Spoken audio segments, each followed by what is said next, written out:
সিলেটের বক্তৃতা আমি পড়লাম। তিনি বলেছেন জামাত ইসলামী নাকি জান্নাতের টিকিট বিক্রি করছে। তা আমি এই জনসভায় আহ্বান জানাচ্ছি তাকে মেহরবানি করে এমন একটি উদাহরণ আমাদের সামনে পেশ করেন।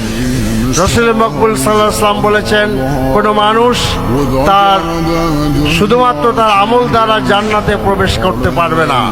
কাজেই জান্নাত নিয়ে এত ঠাট্টা মশকরা করা ঠিক নয়। তিনি ফতোয়া দিয়েছেন যে জামাত ইসলামের লোকেরা নাকি কুফরি করছে। বিষয়টা খুব ভালো। 17 বছর পরে লন্ডন থেকে একজন মুফতি এসেছেন আমাদের দেশে। তিনি আমাদের মুসলমানদেরকে কুফরি আখ্যা দিচ্ছেন। আমরা একটি নতুন বাংলাদেশ চাই, যে রাজনীতিবিদরা ভারতের আশীর্বাদ দিয়ে দেশ শাসন করতে চায় এমন শাসক আমরা চাই না। যে বাংলাদেশের হাতিকে হত্যা করা হয় সেই বাংলাদেশ আমরা চাই না। আমরা নতুন বাংলাদেশ চাই, যে বাংলাদেশের তরুণরা, যুবকরা, যুবতীরা সকলে মাথা উঁচু করে দাঁড়াবে।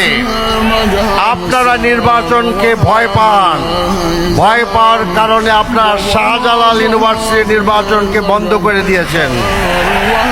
কাজে আসুন আমরা সকলে মিলে একটি নতুন বাংলাদেশ গড়ে তুলি, একটি স্বাধীন বাংলাদেশ গড়ে তুলি, একটি সার্বভৌম বাংলাদেশ গড়ে তুলি, একটি চাঁদাবাজ মুক্ত বাংলাদেশ গড়ে তুলি, একটি দখলবাজ মুক্ত বাংলাদেশ গড়ে তুলি, একটি স্বাবলম্বী বাংলাদেশ গড়ে তুলি।